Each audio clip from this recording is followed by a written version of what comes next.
Buckle up, everyone. You are strapped in and ready for Insurance Hour with me, your host, Karl Susman. Informing, educating, and entertaining, one policy at a time. This is Insurance Hour.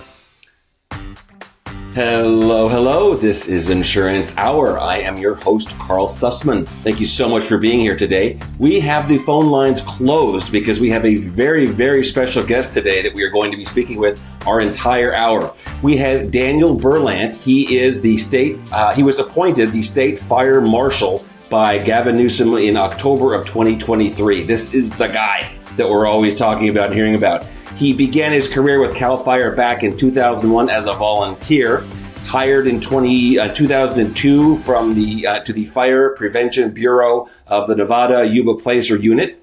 In 2005, he began working in CAL FIRE Communications as a fire prevention specialist in Sacramento. He is the man with the answers, and I know that we've been talking a lot about the wildfires in California. It has been an unbelievably difficult time, and I am so glad that we have Dan here with us to try and help us make some sense out of what's gone on and what we can do. Dan, thank you so much for being here today. Yeah, thanks for having me. Now, I want to just jump right in if I can. I know the first thing that goes through everyone's mind when it comes to these fires is what can they do? So first things first, tell us in general terms, if you're looking to do something to make your house more protected now, we call it home hardening. Why don't you just explain, starting with what is home hardening and what are some basic things that people can do to harden their home?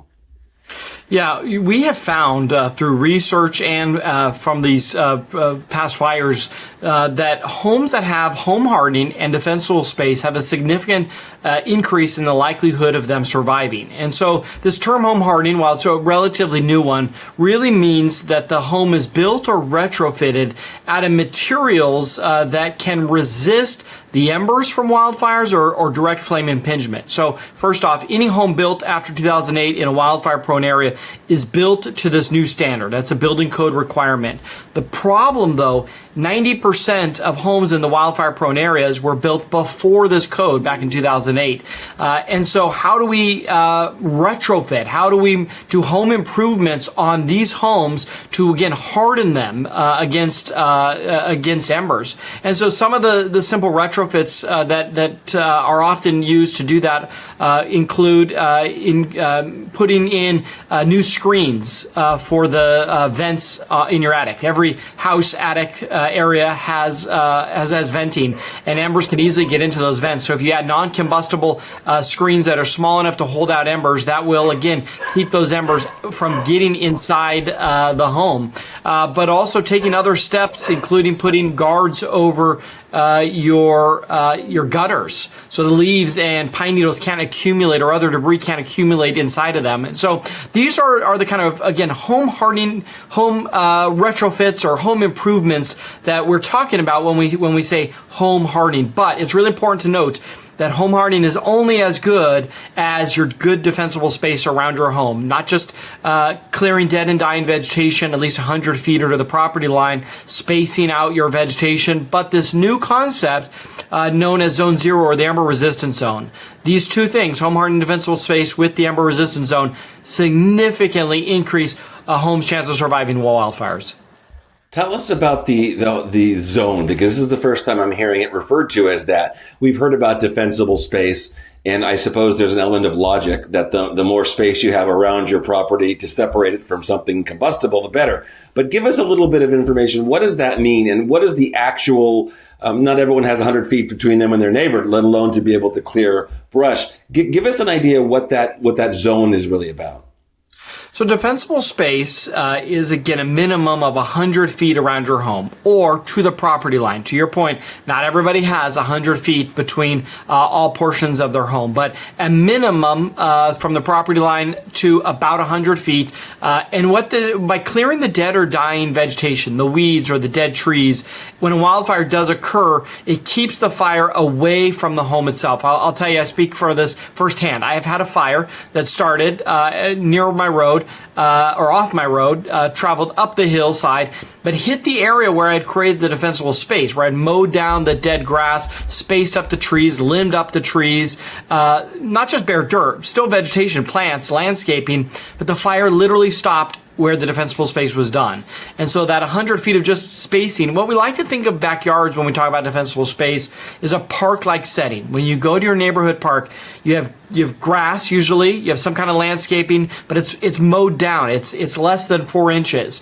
You have beautiful trees typically, but they're limbed up so that there's nothing on the ground. Fires tend to start on the ground, and then they travel like a ladder from the grass to the brush up into the trees. And once the fire gets into the trees, they can more quickly spread, but they can more easily spread right up to your home. And so, again, that defensible space, but that's what we call zone 1, is really the first 30 feet, no dead or dying vegetation. That second zone is from 30 feet to 100 feet, and that's where we're looking for just spacing out trees, limbing up trees. But zone 0 is this new concept and new requirement that is coming down the pike that says nothing combustible within the first 5 feet.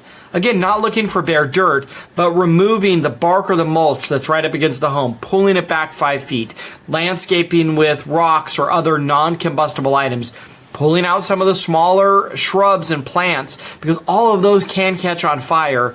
But even moving combustible items like your garbage cans.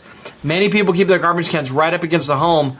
Well, those catch on fire very easily. And so this ember resistant zone of defensible space is based on research and science. Science and research have shown that especially in big, large wildfires where the wind is just pushing embers sometimes a mile away from the fire, those embers rain down on the home and typically stay or land within a 5-foot radius of the home. There's a lot of science into why that happens. But again, these embers, almost like a magnet, stick within that first 5 feet. And so if we can remove the combustible items as those embers accumulate in those 5 feet, they don't have anything to burn. And again, if the home is hardened or built to today's standards, the materials will withstand those small little embers and not catch the home on fire. Defensible space, again, is kind of that whole package. We look at it and think about it differently in 3 zones. Amazing. And I want to talk more about this after our break, especially because you're talking about people doing things that are close to their home. And I like the analogy about a park, because a lot of times we will get pushback from people that have significant landscaping that they think is sufficient, but what you might think is safe and what the average consumer might think is safe might be very different. So let's talk about that in a little more detail when we come back. This is Insurance Hour. I am Karl Susman with our special guest, Daniel Berlant. We will be back in 60 seconds. Don't go away. Let's talk about earthquakes for a minute. Look, we know we live in earthquake country here in California. Powerful, devastating earthquakes have happened here before, and science says that they will happen again. They can't tell us exactly when. They can just tell us that it is going to happen. Count on it. Prepare for it. Did you know that earthquakes are not covered by your homeowner's insurance policy? You need a separate policy to give you the peace of mind that you will be able to recover without getting financially wiped out the next time we get hit with a big one. There's a great company here in California that will provide you with earthquake coverage you need at a price you can afford. That company is GeoVera. I have a policy through GeoVera. I really like how easy it is to choose from all of their great coverage options, backed by the financial strength that lets me know that they will be here for me when I need them the most. Go to getquake.com/insurance hour to learn more. That's getquake.com/insurance hour. Make sure you're ready for the day when the ground shakes again. Hello. This is Insurance Hour. I am your host, Karl Susman. Phone lines are closed today. We do have a special guest, Daniel Berlant. He is here to talk to us about everything fire related. He is the guy, right? When you're watching TV, when you're hearing about the fire people, the people that know what to do, how to keep your home safe, what to do after, this is who they're talking to. We were discussing defensible space before the break, and I want to just jump right back into that with a question. A lot of times people believe that their home, their landscaping is quote unquote safe. What is it that you tend to find when people have bougainvillea climbing up the house, but it's trimmed, right? It's not wild. It's their landscaping. How do you address the conflict between people that want to have a certain type of landscaping and this zone zero that we were talking about as well, and the impact that it could have? We all want to live in beautiful areas, right? We want to landscape our home with pride and add color and diversity to again, where we are spending our lives and in our sanctuary. But it's so important that we understand that some plants are more fire resistant than others. But it's also important to note that all plants, even well manicured, well watered, can still burn. And so, that's why we're really focusing on making sure that people are using fire-wise planting, again, choosing plants near your home that are less susceptible to wildfires. But again, as we talked about in this ember-resistant zone, even those fire-wise kind of plants or water-wise plants that are often thought about, for example, drought-tolerant plants tend to be also fire-wise plants. The makeup of those plants, they're less oily, they retain a lot more water. Can you give us some examples of what some of those plants are? I know that's what everyone's going to be thinking. Oh, what are these special plants that we should have that are closer by if we have to have something close by? Yeah, there are a lot of vines that don't necessarily climb, that are low level, that retain water. Rosemary can be one of those. That's one of those plants. Poppies are another one that, again, don't necessarily retain a lot of those oils. But every climate of unfortunately California, with how diverse it is, we have lots of different planting landscapes. And so the easiest way to not answer your question is talk to your local nursery, because they'll let you know what's best in your climate. But I used rosemary as a good example, right? Rosemary tends to retain a lot of water, but rosemary also grows on top of itself each year, and that underbrush of the rosemary is dead. And so you have to maintain those plants. And so, again, fire-wise landscaping is not just the type of plant, it's also how you maintain it, making sure that you're keeping them small enough where they're not spreading from one to the other, you're spacing them out. But as plants like to do, they grow and grow and grow, and that can be a challenge. But again, don't necessarily have a list of the best available ones, but it's also just really about locally checking with their nursery, but maintaining them. But again, I come back and stress this point that under the wrong conditions, major fire danger time periods of the year, even a well-watered plant, rose bushes, that are green and that you've watered, they still burn in a fire. And again, that is why we're really focused on trying to just space those plants out, move them a little ways away so that they're not right up against the home. I'm going to have that going through my head. All plants burn. Because that's what a lot of people, they'll come to us and they'll say, well, is this okay? Is that okay? And I suppose it makes sense that some will be more flammable than others. But at the end of the day, all plants burn. So they do. And I think, in this water, wise climate that we're in here in California, drought tolerant plants tend to be fire-wise plants as well. But back to that saying, even green manicured grass, lawn in front of homes burn often during wildfires. And so again, it's back to no matter, even if you're watering it every single day, when temperatures in these wildfires raise as high as they do, they're going to burn everything. Now, tell me a little bit about the past, because everyone loves to use unprecedented and we've never seen this before or that before. So in the last 10 years or so, you've been doing this certainly longer than that. But even if we just look back the last 10 years, have you seen an increase in the frequency or the intensity of different of wildfires? And if so, what do you think are driving some of those trends? Let's start that in California, our climate has lent itself to wildfires naturally for millennia, well beyond modern civilization. But the last 10 years has absolutely been this turning point of not just the number of fires. That's really not the key change here. It's the severity of the fires. And there's a complex confluence of issues, if you will, that are causing that. A changing climate, more extreme weather events. And that can be a little controversial, especially right now, related to this idea of a changing climate. But, there's been so much research that is a proof point on the fact that our summers in California are longer. The University of California did a study a number of years ago now that showed that on average our summers in California are 70 days longer than they were in the 1970s. And 70, so that 70?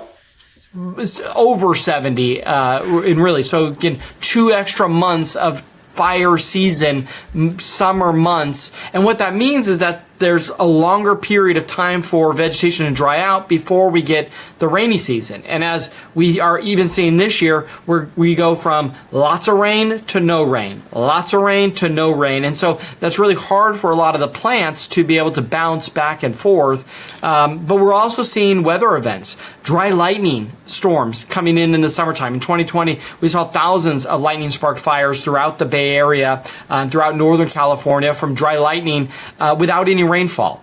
We've been experiencing our hottest temperatures in the last couple of years. And so you add these weather events and these extreme weather events like the Santa Ana wind event that occurred in January. Again, why that's unprecedented, the fact that we had hurricane level winds in the month of January for a sustained period of time that fan fires, and as we know, then push fires into heavily populated communities and did significant destruction.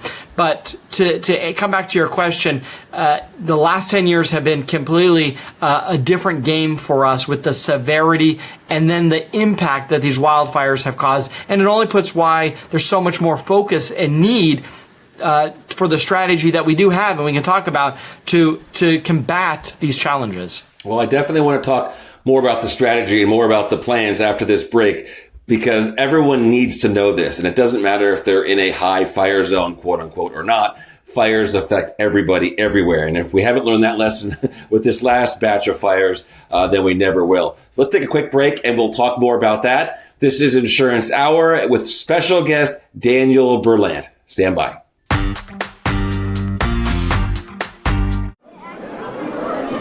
Ladies and gentlemen, boys and girls, in just a few moments, the Window to the Magic podcast show will begin. My name is Patrick. My name is Calvin. I'm Mouseketeer Gray. My name is Paul, and I will be your guide through the wonderful world of Disney sound experiences. This show is a weekly trip into the world of the Disney theme parks and resorts. And this is the place where you get to use your ears to surround yourself with the magic. For your safety, please remain seated while listening to the windowtothemagic.com podcast. Maybe there's a name for this, something like Disnotic obsession.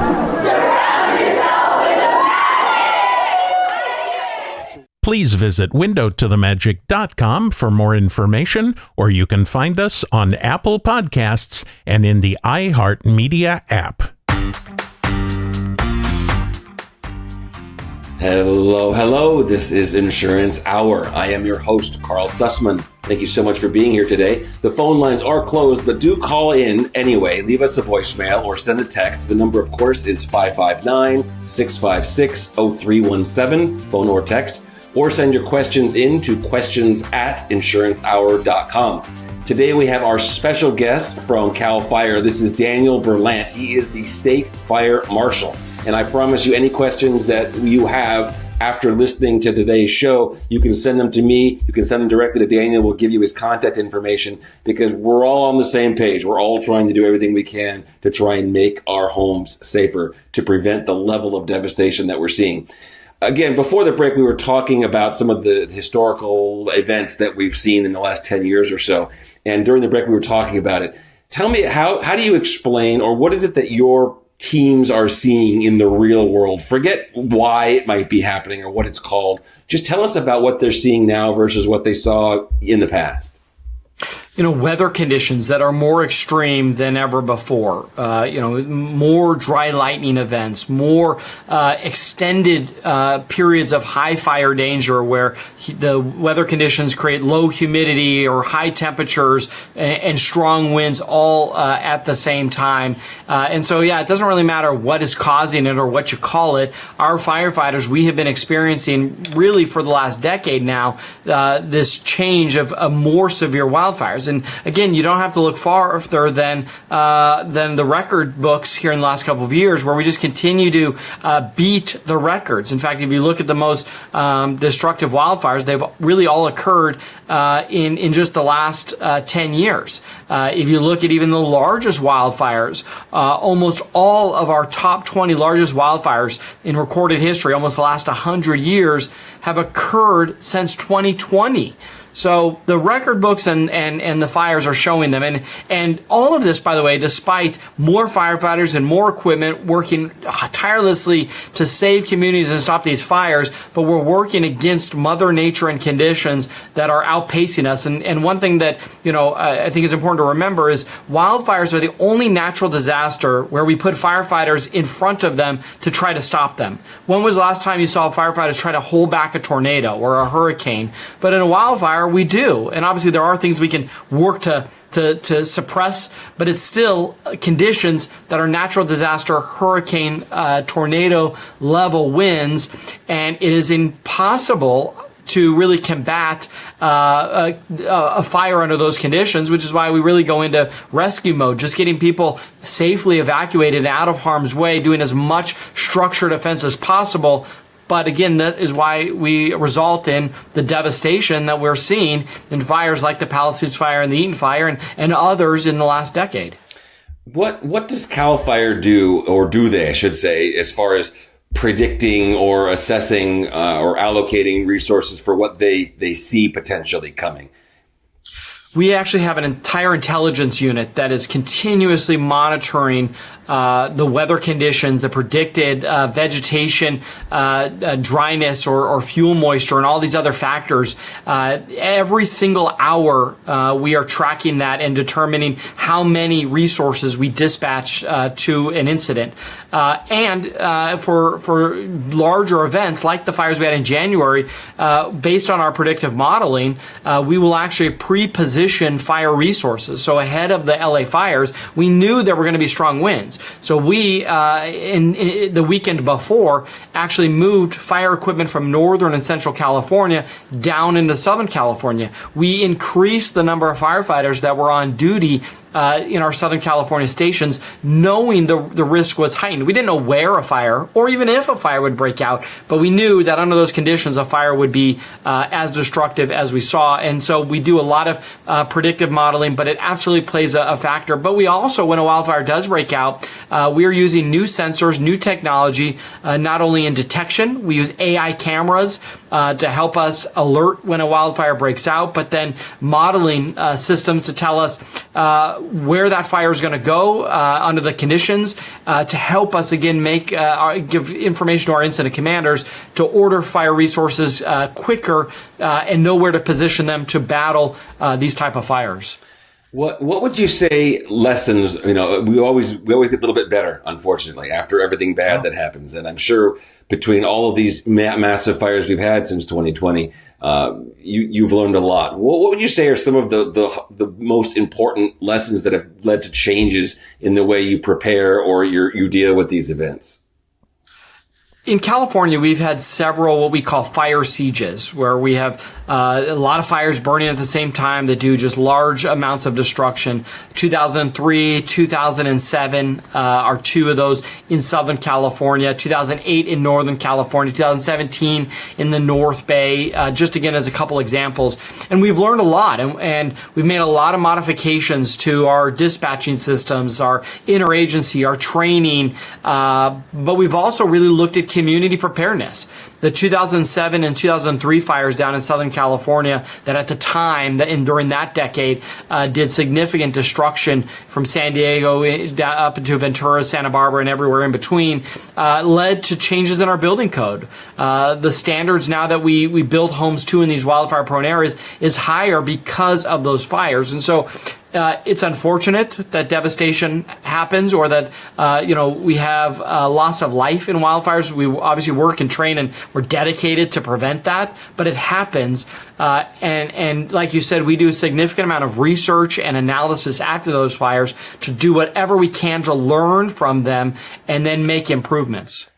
It's fascinating to me because again the work the firefighters do is beyond a miracle if you ask me. The fact that they do, as you said, put themselves in harm's way like that, I would say they put their lives to protect our stuff. What it comes down to. Would you say that looking back, and I'm not looking to pin you down in any way, would you say that how do you feel we did how do you feel your team did as far as what they were hit with and what it is that they actually were able to do? The fires in LA are historic because of not just and as you said earlier, right, sometimes we overuse some of these words or have become immune because every year is historic or record breaking. But if you look at the LA fires, the sheer amount of people that were impacted and had to evacuate, it's devastating to us that over, just under 30 people lost their lives from these wildfires. But if you look at the thousands and thousands of people that were immediately impacted, there could have been a lot more loss of life. And that was directly because of firefighters. Absolutely. Firefighters helping to save people and get them evacuated. Hold that thought. I want to talk more about that right after the break, specifically about the evacuations and how those decisions are made. So give us a second. We will be back in 60 seconds and we will continue our conversation with Daniel Berlant. Stand by. Have you been dropped by your insurance agency or seen your premiums skyrocket? Susman Insurance is here to help. We're a family-owned and operated insurance agency that's been serving our community for 2 generations. At Susman Insurance, we know how stressful it can be to find the right coverage, especially when prices go up or you're left without insurance. That's why we're committed to finding you competitive rates, whether it's for fire, home, earthquake, flood, auto insurance, you name it. We've got you covered. Give us a call or send a text to 310-820-5200 or visit us online at sussmaninsurance.com. Plus, stay updated on all things insurance by joining our text group. Just text 567-4-CARL with a K. That's 567-367-5275 to get the latest updates straight to your phone. Susman Insurance, your family's insurance solution.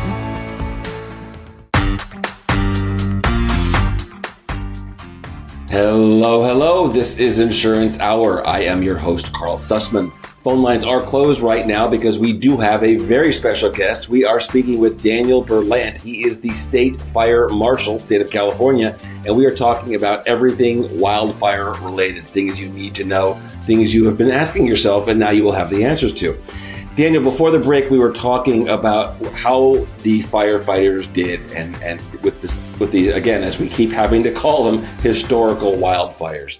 And again, you had mentioned the element of how many people were impacted versus how many people actually lost their lives, and the type of property and the number of properties that were saved or not. Can you give us a little bit of your personal feeling, if you like, on how you feel the team really did? Our ability to quickly identify that there was going to be additional danger and move resources to Southern California. We need to note that, both of these 2 major fires started within municipalities outside of CAL FIRE's jurisdiction. But when the city of Los Angeles, the county of Los Angeles said, hey, we have fires, we need your help, within moments, in some cases through automatic aid agreements, we sent them anything and everything we needed. And we leaned into that.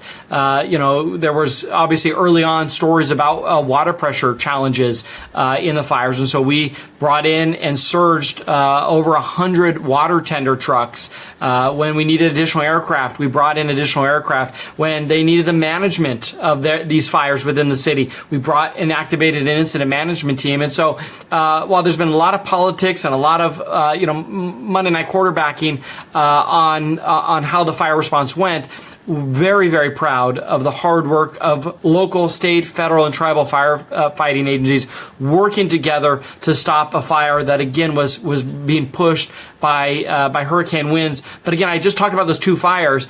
In the several weeks that we battled those fires, there were hundreds of fires that sparked all during that same time period. And most of those fires nobody heard about because firefighters quickly were able to contain them.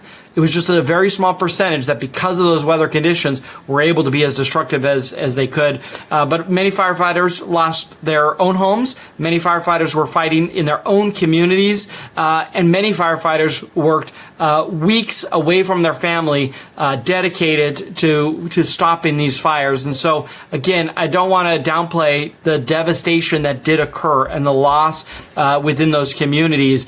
But our firefighters absolutely did a tremendous amount of hard work to get us to where we are today. It's interesting you point out how many fires there were that we never heard about. There was I'm trying to think of the app. I think it's Watch something. You're probably familiar with it. It's where you can watch where the fires are. And I remember sitting and watching this app, and I was like, what, another fire? What, another fire? What, another fire? They just seem to be popping up all over the place. What do you, we're talking a lot about cause being because of these weather events. How many of these, and again, we don't know for sure at this point, but would you say that there's a significant percentage or portion of these fires that I understand they're fueled by the weather once they start, but are actually started by people versus by accident? And I'll call accidents power lines or lightning strikes or anything like that. Yeah, 95% of the wildfires within our jurisdiction are actually caused by the activity of people. So that can be accidental, that can be through negligence, that can be arson. That is a problem. Only about 5% are caused by Mother Nature, and those are the lightning spark fires that you referenced.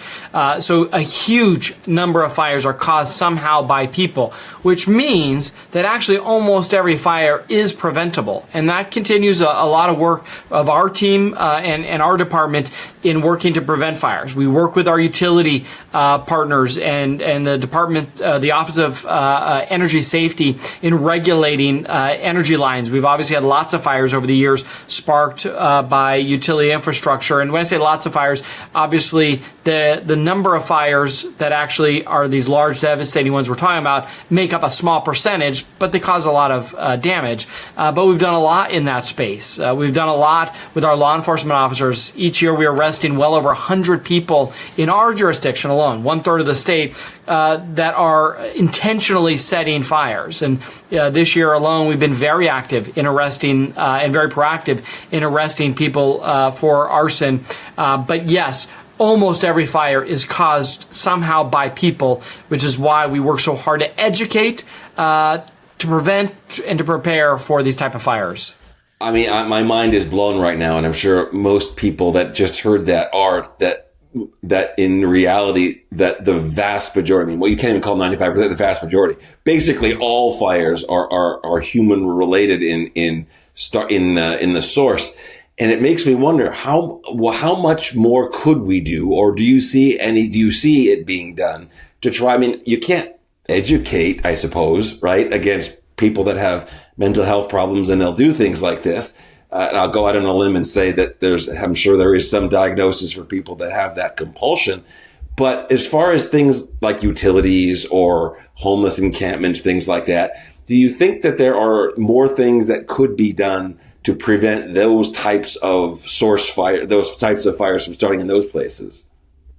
It's hard necessarily to prevent arsonists because there are mental things that are happening with those individuals. But we do really ask the public to report suspicious activity. If you see somebody who's acting suspicious, is in an area where they shouldn't be, if you see something, say something. We use that reference a lot at the airports for people leaving bags. Well, the same thing if you're out on a hike or something and you see somebody that just doesn't look right, just write down their description, write down the license plate number so that if something does happen, you can provide that to us. That's one of the ways that help us track those individuals down. But the state also works hard to hold those people accountable.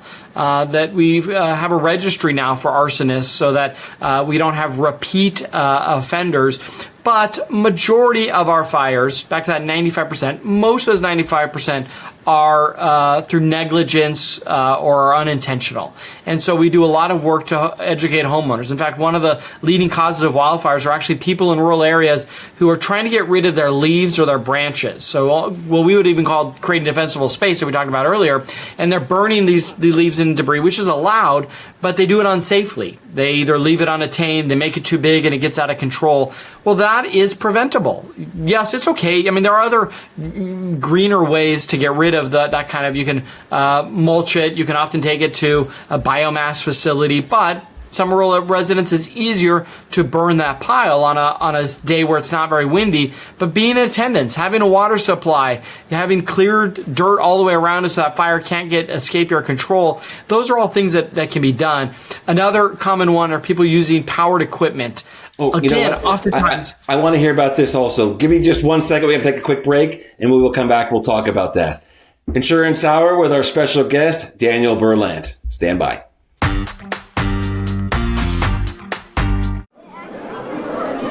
Ladies and gentlemen, boys and girls, in just a few moments, the Window to the Magic podcast show will begin. My name is Patrick. My name is Calvin. I'm Mouseketeer Gray. My name is Paul, and I will be your guide through the wonderful world of Disney sound experiences. This show is a weekly trip into the world of the Disney theme parks and resorts. And this is the place where you get to use your ears to surround yourself with the magic. For your safety, please remain seated while listening to the windowtothemagic.com podcast. Maybe there's a name for this, something like Disnotic obsession.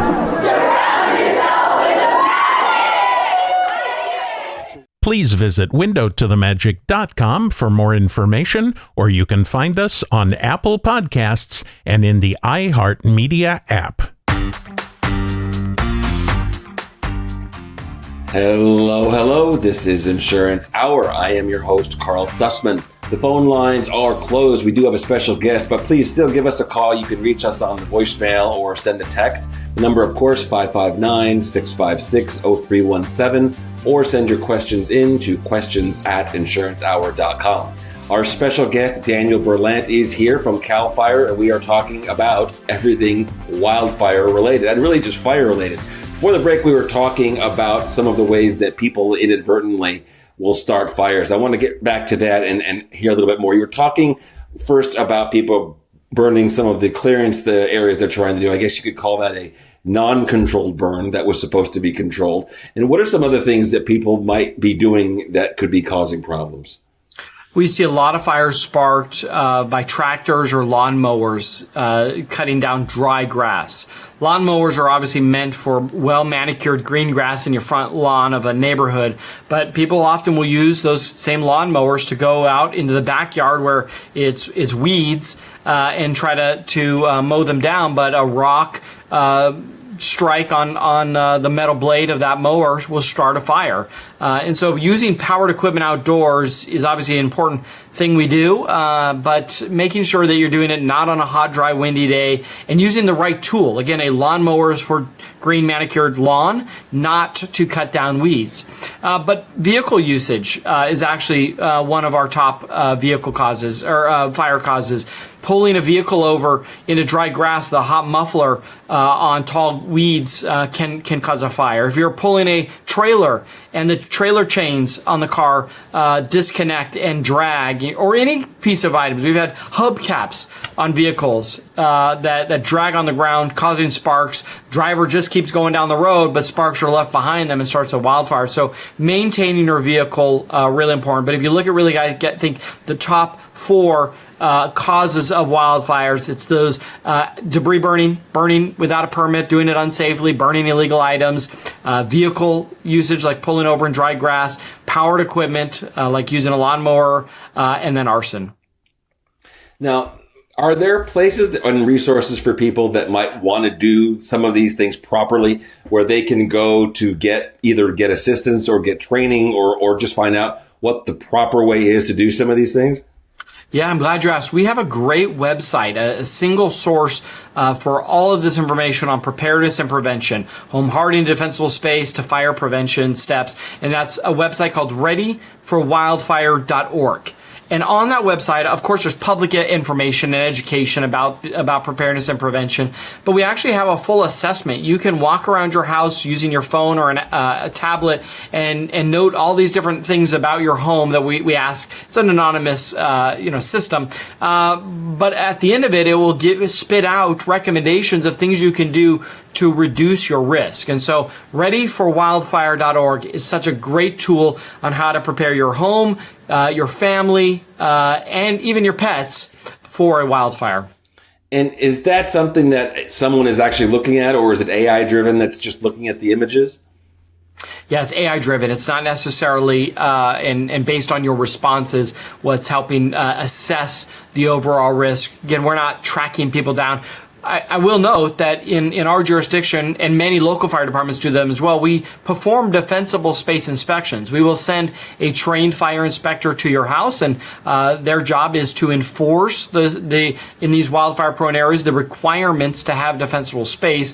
We really aren't there to write citations. In fact, we do very little enforcement. We really focus on public education, just providing details and information to homeowners about what their risks are, leaving them information about how to take steps to reduce those risks. But that self-assessment can be done. But we also, again, send out inspectors.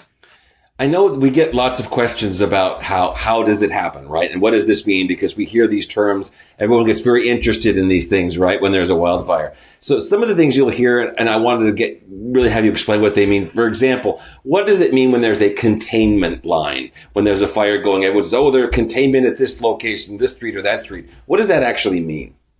The containment itself means in that portion that we're considering contained that we don't believe the fire is going to advance or spread any further. So if you think of the fire as a pie chart, our job is to go completely around that pie, 100% around it, and ensure that there's a line around the fire. The fire may still be burning inside this circle shape, but it's not going to spread or grow beyond that. So when we say the fire is 20% contained, it means that 20% of that overall circle, we don't believe the fire is going to spread past it. We build containment by firefighters with a couple different tools. We use bulldozers or hand crews that go in and use different tools to cut bare mineral soil lines, meaning we cut down the grass, we cut down any brush or trees so that there's just bare mineral soil so the fire has nothing to burn. It hits that soil, it's no longer going to burn. We use aircraft to drop fire retardant that also can build containment lines. We also use a significant amount of fire hose connected to water streams or water sources, sometimes, again, hundreds and hundreds of feet away, and then have a water supply where we've, again, extinguished the fire a certain amount